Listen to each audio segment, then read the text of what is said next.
mesmo dia em que Hugo de Pains e seus pobres cavaleiros de Cristo se apresentarem ao rei de Jerusalém, será o dia em que nascerá a Ordem do Templo.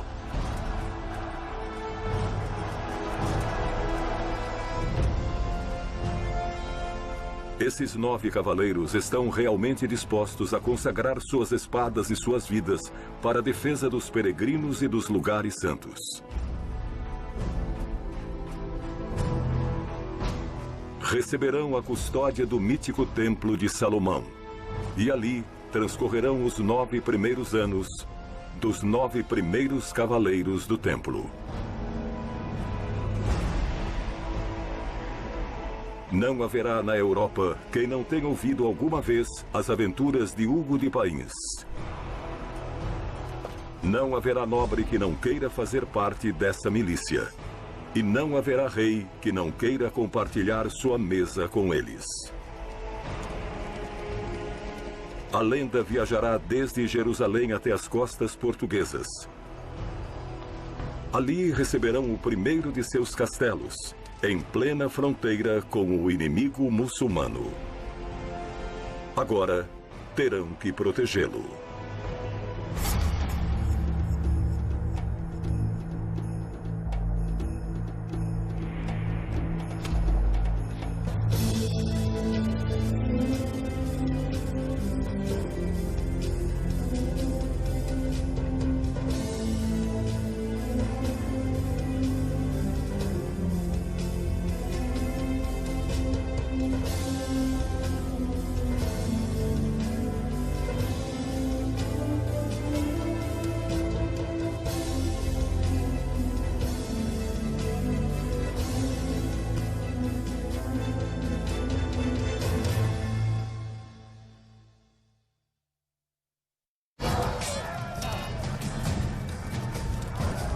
Veja na outra.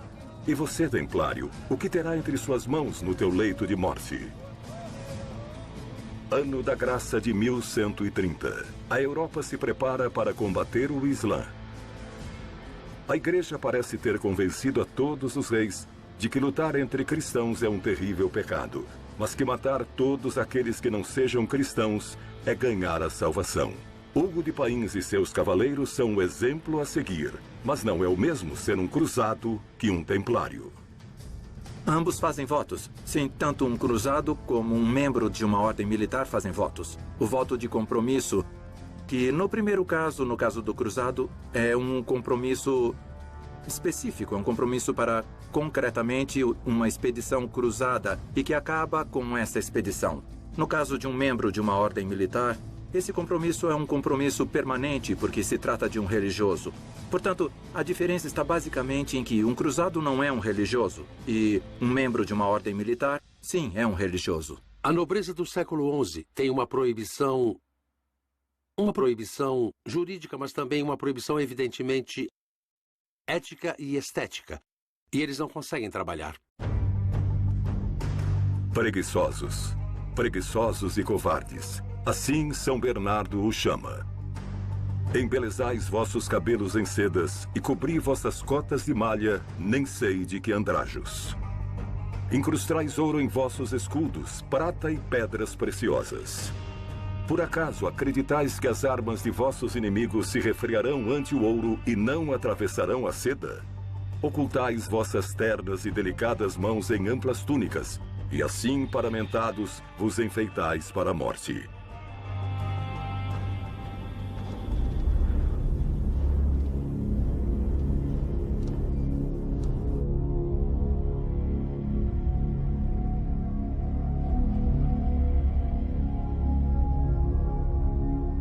Se te perguntarem teu nome, responda simplesmente Artal.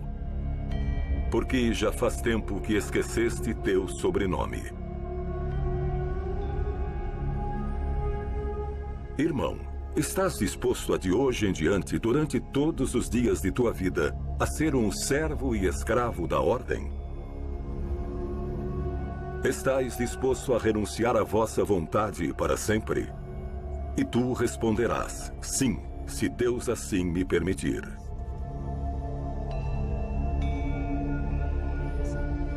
A nomeação de um cavaleiro, antes de tudo, o ritual, é uma chamada ao desalento. Uma pessoa que quer entrar para o templo não podia ser qualquer um. Tinha que ser recomendado de alguma maneira. Tinha que entrar pela mão de um templário que desse fé de seu comportamento inatacável. E ele seria aquele que iria fazer de você um templário, finalmente.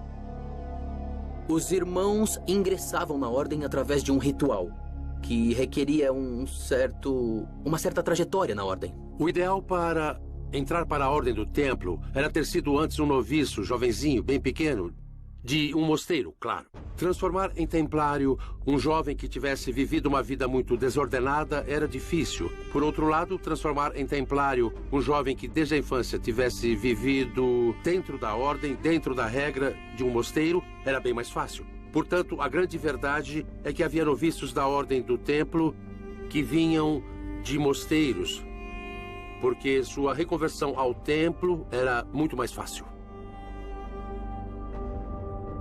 Sei que estás cansado, Artal.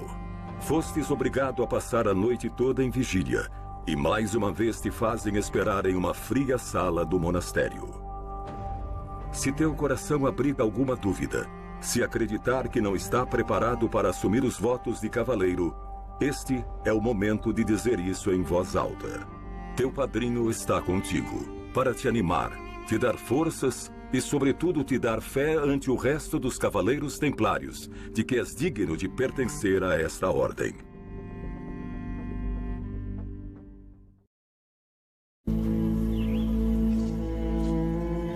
Nunca te conformastes de ser simplesmente rei, de modo que, a partir de agora, assinará todos os documentos com o título de Imperador de toda a Espanha. É verdade que a coroa de Aragão duplicou seus territórios durante teu governo para conquistar. Alfonso I, o batalhador, o rei de Aragão e de Pamplona, é um personagem absolutamente fascinante. A biografia dele está cheia de elementos que parecem quase novelescos. É um de nossos reis cruzados por excelência. É um homem que obedece em sua lógica de governo, em seu caudilismo militar, uma lógica cruzada. Ele é realmente um rei cruzado. Tinha uma obsessão extraordinária. Queria chegar a Jerusalém. Queria ajudar na defesa de Jerusalém, que já havia sido conquistada. Inclusive, chegou a propor uma cruzada. Mas, é claro, antes disso, teria de conquistar Valência, o caminho natural desde suas terras ao sul de Aragão até o Mediterrâneo. E planejou uma cruzada contra Valência que, de fato, quase executou. Mas em sua cabeça, em suas ideias e seus planos, estava a conquista de Valência e, a partir daí, organizar um exército para ir até a Terra Santa e prosseguir ocupando e conquistando territórios muçulmanos.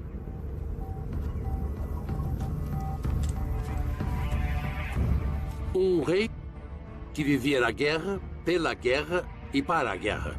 Cercado ainda por uma aura muito cavalheiresca e que dedicou toda a sua vida a guerrear, a lutar e a conquistar territórios dos muçulmanos. Um rei que, acima de tudo, até o fim da sua vida esteve envolvido diretamente na primeira linha de batalha nos combates.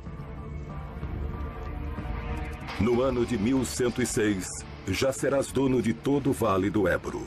Em 1111, vais conquistar Palência, Burgos e Toledo. Vais lutar junto ao próprio Cid Campeador contra os Almorávides, e tua fama de invencível já será bem conhecida por todos. A luta entre cristãos e muçulmanos na Península Ibérica se tornaria mais encarniçada, e a balança logo se inclinaria para o lado cristão. Um dos grandes erros foi apresentar a Idade Média como um confronto permanente entre cristãos e muçulmanos, uma façanha que chamamos de Reconquista. Não foi assim. O Cid Campeador, mais tarde, o protagonista de lendas e romances, da própria canção Mio Cid, estava a serviço do rei muçulmano de Saragoça, e El Cid combatia contra os castelhanos em La Rioja, contra catalães na região de Lérida. Era, portanto, um mundo em tremenda convulsão política, muçulmanos contra muçulmanos, muçulmanos contra cristãos, cristãos contra cristãos e cristãos aliados a muçulmanos. Não havia na Espanha um cavaleiro tão bom que venceu 29 batalhas, e por isso será sempre lembrado como Alfonso I, o batalhador. Ajeite bem a cota de malha em teu corpo, pois hás de seguir avançando, hás de seguir vencendo. A ninguém mais se assenta melhor essa coroa. Teus homens bem o sabem e te seguirão. Seguir-te-ão até mesmo se quiser conquistá-lo. Tenho certeza de que a primeira coisa que o rei dizia para o filho era: é preciso seguir adiante, percorrer essa fronteira, é preciso prosseguir com a nossa cruzada. No ano da graça de 1118, arrebatará Saragoça dos muçulmanos. 2 anos depois, milhares de guerreiros sarracenos vindos de Sevilha, Múrcia e Granada reunir-se-ão em Valência. E dali partirão para Saragoça, com intenção de recuperá-la. Mas tu, Afonso I, rei de Aragão, apesar de contar com um exército muito inferior, os deterá e os derrotará sem compaixão na batalha de Cutanda.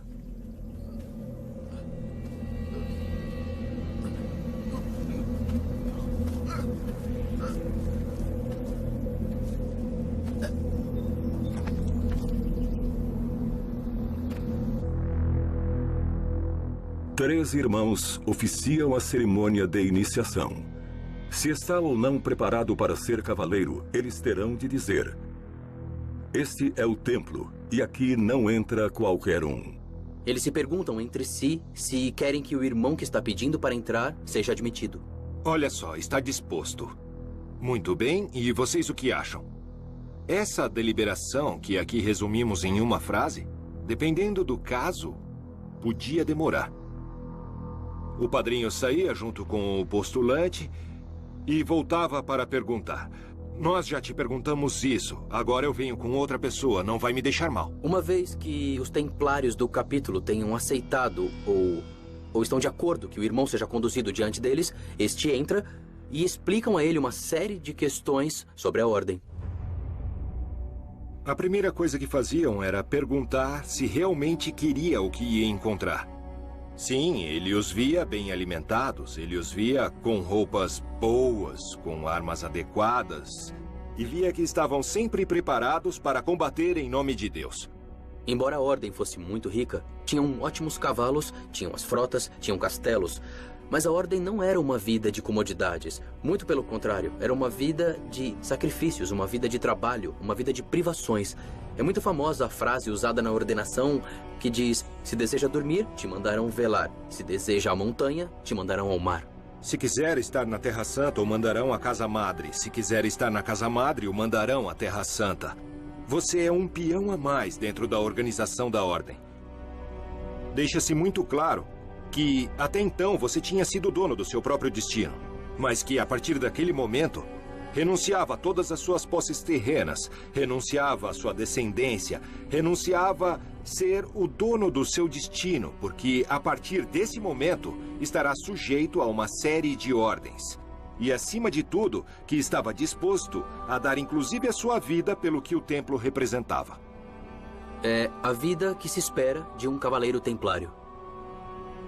Uma vez que havia negado qualquer das razões pelas quais não deveria ser admitido e que todos os templários presentes haviam dado a aprovação, ele está consciente de que se tivesse feito alguma coisa que não era admitida, teria cometido perjúrio, então estaria em pecado.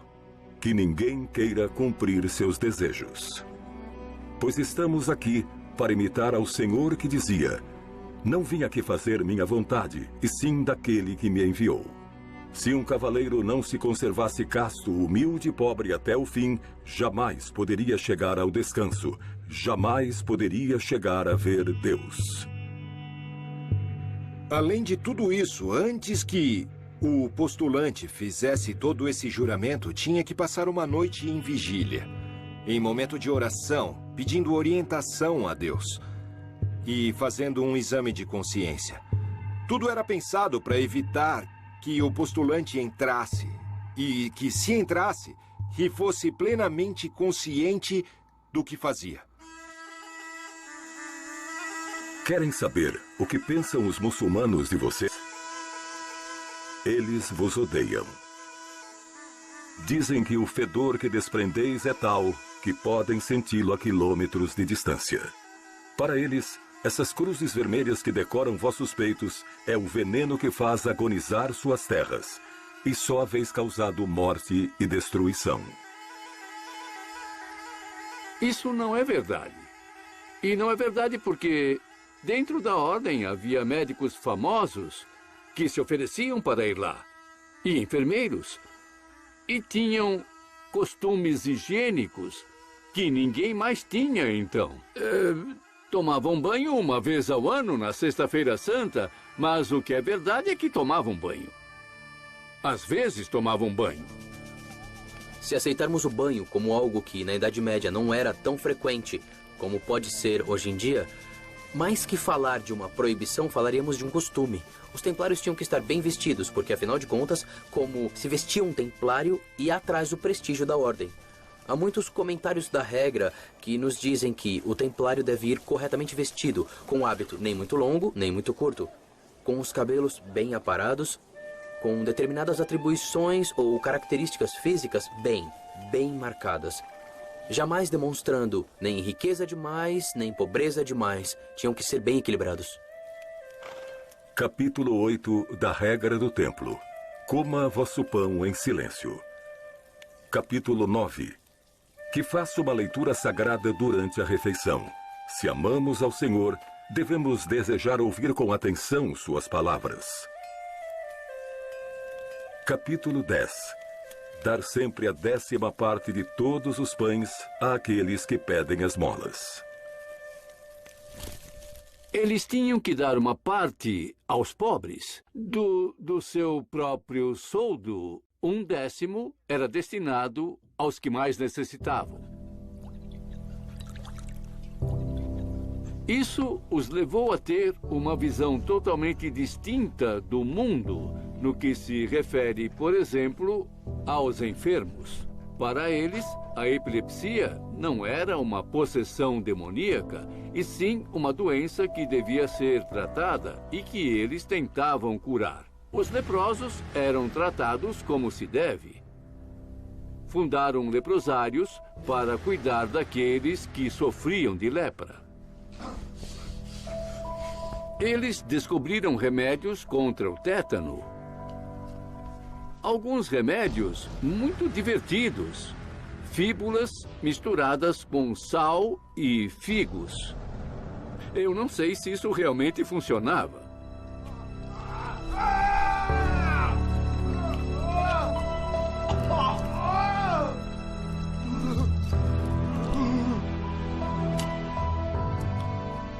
Por outro lado, contavam com a medicina preventiva, o que ninguém mais fazia. Enfim, eles eram diferentes de todos os demais e tinham uma cultura diferente de todos.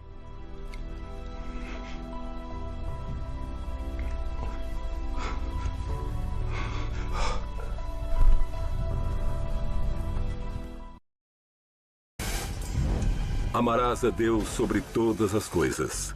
Não pronunciarás seu nome em vão. Honrarás teu pai e tua mãe. Não cometerás atos impuros. Não roubarás. Não levantarás falso testemunho. Não cobiçarás bens alheios. Não matarás.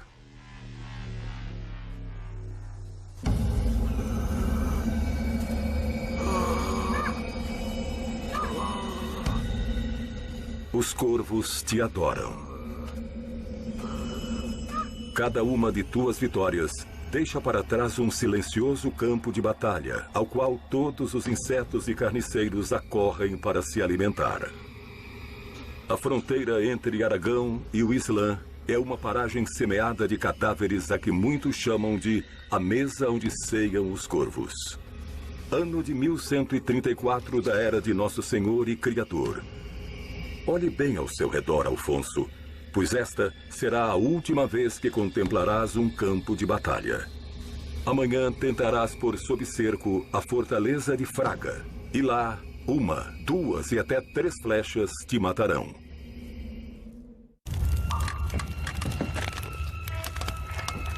Veja o que os espera.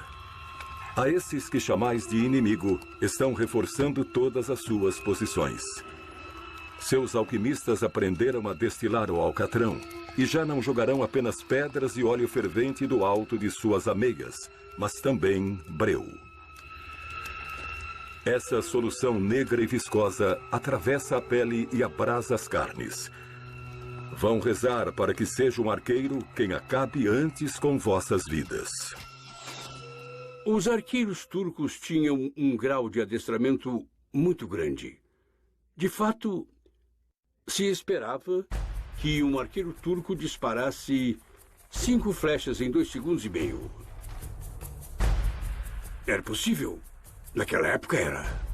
Imagine só o que seria um ginete avançando com uma carga diante de um arqueiro desse tipo. Isso implicaria que nos últimos 30 metros teria de enfrentar 5 flechas. E naquela época era muito comum que as flechas atiradas fossem devolvidas. O arqueiro atirava contra os outros e esses podiam lhe devolver as flechas. Então, por conta disso, tinha uma série de instrumentos com os quais eles tentavam tirar proveito. Um deles é que atiravam certas flechas sem encaixe. O encaixe, para que tenhamos ideia, é uma fenda na parte posterior da flecha onde se acomoda a corda do arco. Eles então atiravam com uma espécie de encaixe preso à corda. Lançavam as flechas sem encaixe. Como o adversário não tinha esse dispositivo, não conseguia reutilizá-las. E mais, eles tinham flechas em que a fenda do encaixe tinha uma espécie de lâmina de corte que mal se via. Eram atiradas também com esse tipo de instrumento, de modo que, quando o inimigo recolhia essas flechas para atirar de volta, o cordão do arco era cortado, inutilizando a arma.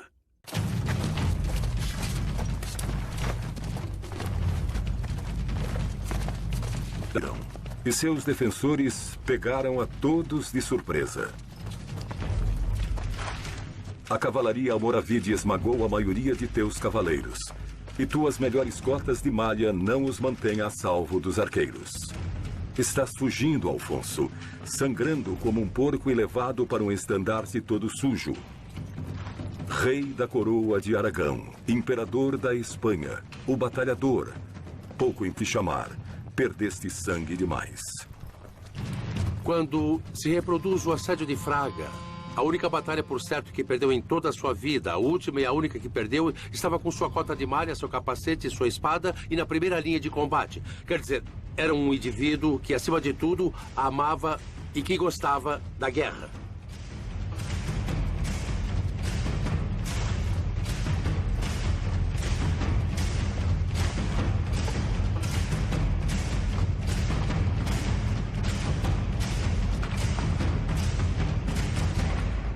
É ferido e morre alguns dias depois devido aos ferimentos da Batalha de Fraga.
Prometerás a Deus e a Senhora Santa Maria que sempre, de maneira absoluta e sem concessões, mantereis permanente vossa castidade? Que não obtereis riqueza e nem honras, que servireis a Deus como o mais pobre dos mortais e que renunciareis à vossa vontade até o final dos dias? tomam-lhe os votos e lhe dão diretrizes principais para levar com dignidade o hábito. O templário era um instrumento de Deus. Tudo o que faziam era por e para a ordem. Nada era seu. O hábito era da ordem. Suas armas eram da ordem. E nisso se fundamentava a maior ameaça que se fazia durante a nomeação, que basicamente era: serás expulso da casa e que Deus te guarde. Ou seja, você vai sair nu. Um dos lemas principais da Ordem do Templo é Non Novis Domini, non novis sed tuo nomine da glória. Nada para mim, Senhor, nada para mim. Seja tudo por tua glória. Ou seja, não queremos a glória. Se conseguirmos algo, essa fama, essa glória é para teu nome, é para ti, é por Deus, não por nós. O templário não tem nada seu e será um combatente anônimo. Há, na verdade, 4 votos: pobreza, castidade, obediência e humildade.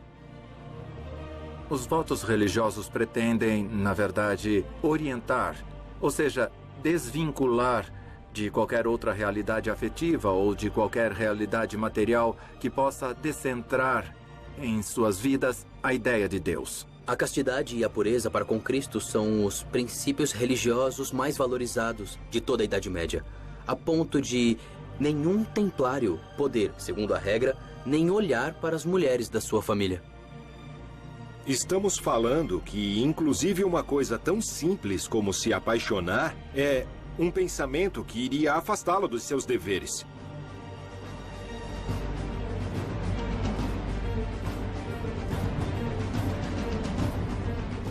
Difícil. É difícil porque os cavaleiros templários, inclusive para um historiador, apresentam uma série de perfis muito diversos e muito contraditórios. Vê-se um homem que entrega a própria vida em uma idade muito jovem. A maioria entrava na ordem sendo bastante jovem. Assumiam esses votos de pobreza, castidade, obediência, etc. e submissão ao Papa. E renunciavam à vida. És um cavaleiro templário, Artal. Desde hoje até o fim de teus dias. E isto é para que nunca te esqueças.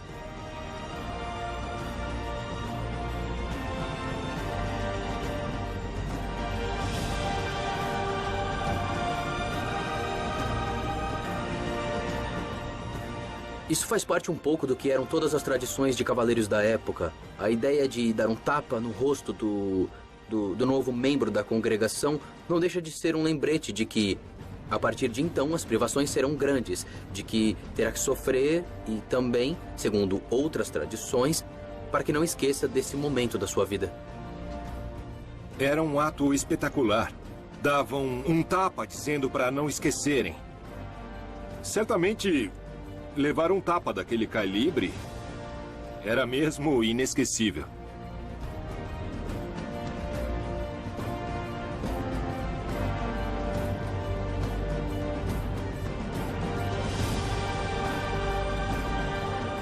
Te vestem o manto, te entregam a espada e te deixavam estirado no chão, duro como se fosse seminarista, deitado de barriga para baixo com os braços em cruz. Simplesmente até que alguém venha te buscar.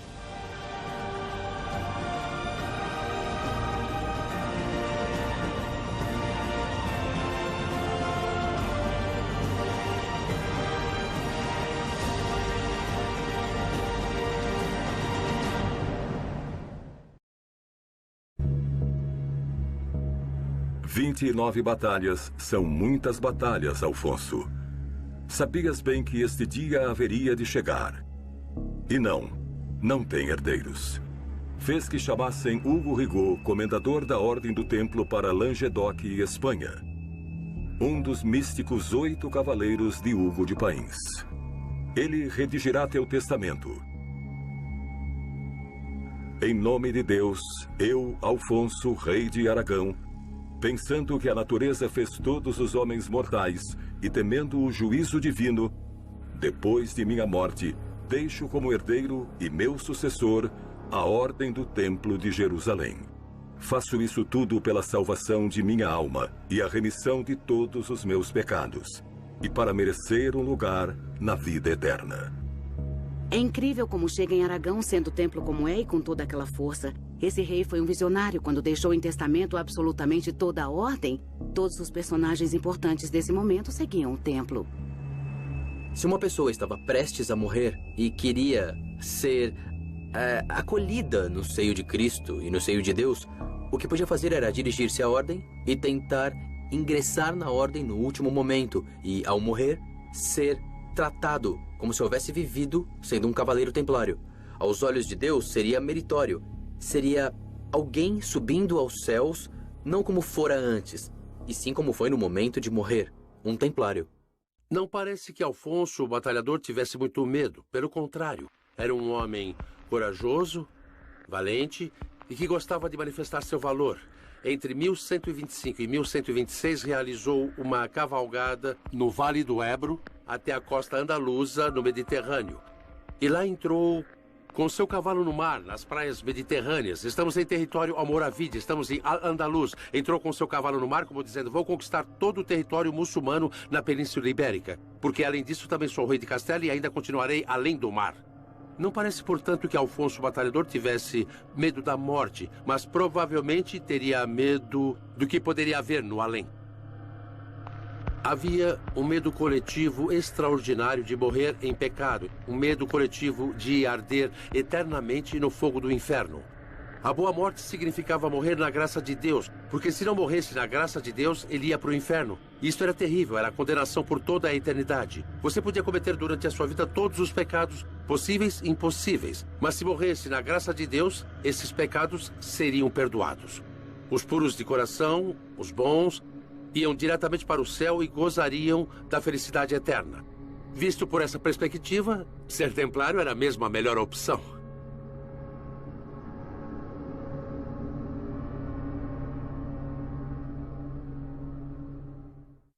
Pelo acampamento.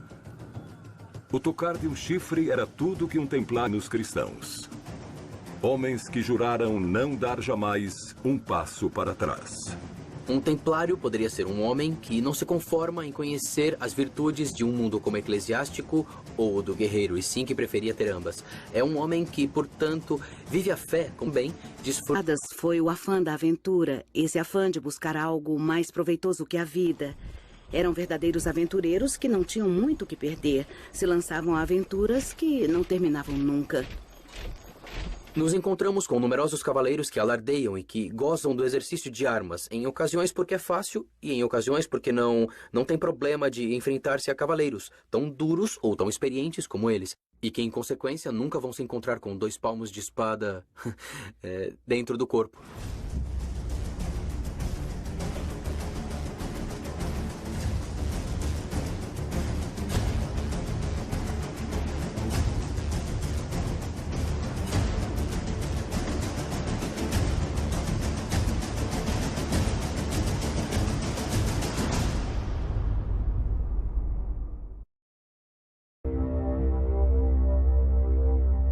Não sejas impaciente, pequeno Artal. Já falta pouco para que comece a batalha. Hoje, lutarás junto ao mesmíssimo Hugo de Pains e alguns de seus 8 cavaleiros originais. Pede que seus movimentos sejam mais lentos que os teus. Seus joelhos já não suportam como antes o peso de suas lanças. Mas esses homens saíram vitoriosos de tantas batalhas que já faz muito tempo que deixaram de fazer a conta. Primeiro, temos que rezar.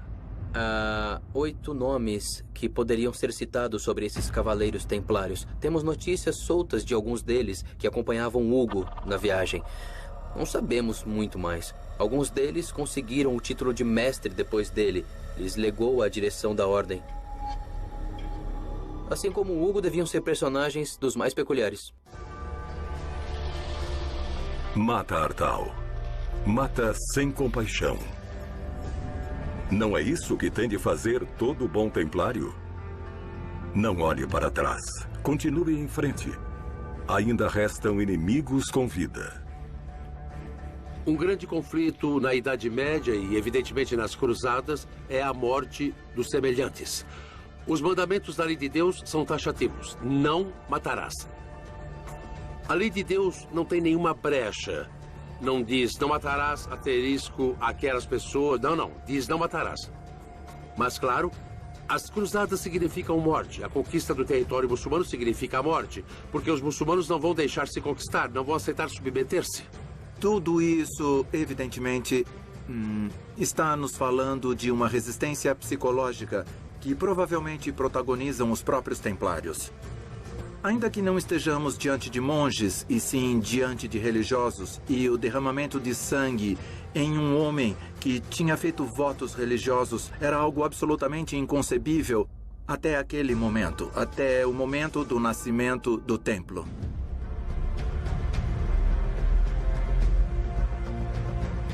Aquelas pessoas realmente pensavam que se morressem em defesa da fé, elas chegariam diretamente ao céu. Estamos em uma época na qual não existe uma diferença entre o além e nosso mundo terreno. Como se une o conceito de um senhor que fica ao mesmo tempo rezando e também lutando? Alguns dos critérios baseados no amor, na fé e na boa vontade, como pregados nos evangelhos, se contradizem enormemente com a prática guerreira, os cavaleiros, e a luta selvagem. Então, como se pode fundir esses dois conceitos sem que exista uma enorme contradição de termos? A chave se encontra na milícia de Cristo. Vamos matar sim, mas não vamos matar qualquer um. Vamos matar os inimigos de Cristo.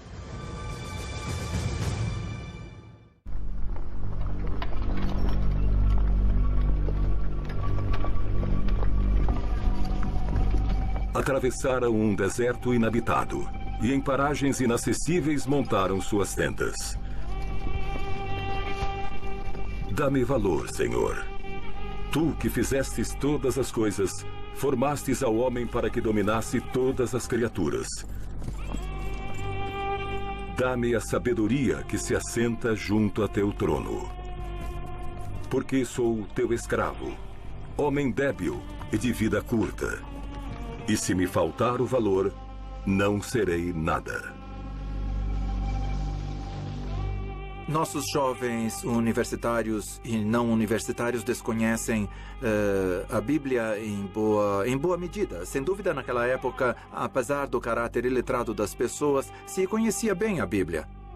Todo o movimento cruzado está logicamente assinalado por preferências que justificam sua própria existência em passagens, em momentos, em mecânicas próprias do mundo bíblico. É um sinal, digamos, da aprovação de Deus e da ajuda de Deus, que não necessita dos homens para destruir o inimigo.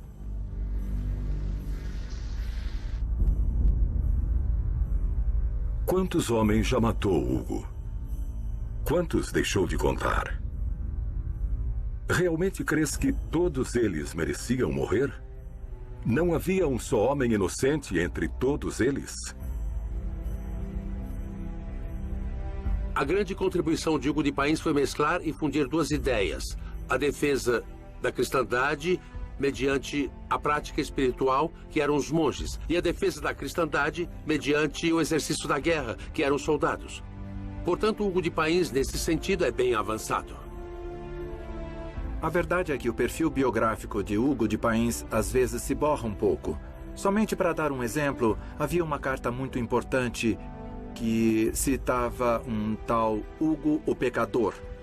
É uma carta endereçada à comunidade templária e nela o que se pretende é, de certa forma, explicar ou justificar o que fazem os templários em um contexto no qual nem todo mundo entendia adequadamente o que faziam. Que faz sentido ser templário. Pense em todos aqueles a quem arrebatastes a vida. E diga-me, realmente crês que Deus sentir-se-ia honrado com todas essas mortes? Realmente crês que Ele, em sua infinita sabedoria, escolhesse a ti, dentre todos, para que desatasse sua ira? Diga-me, Hugo, crê realmente? É bem provável que os próprios templários, no momento de empunhar as armas, no momento em que realmente derramavam sangue de um próximo, por mais infiel que fosse, evidentemente teriam problemas de consciência muito claros.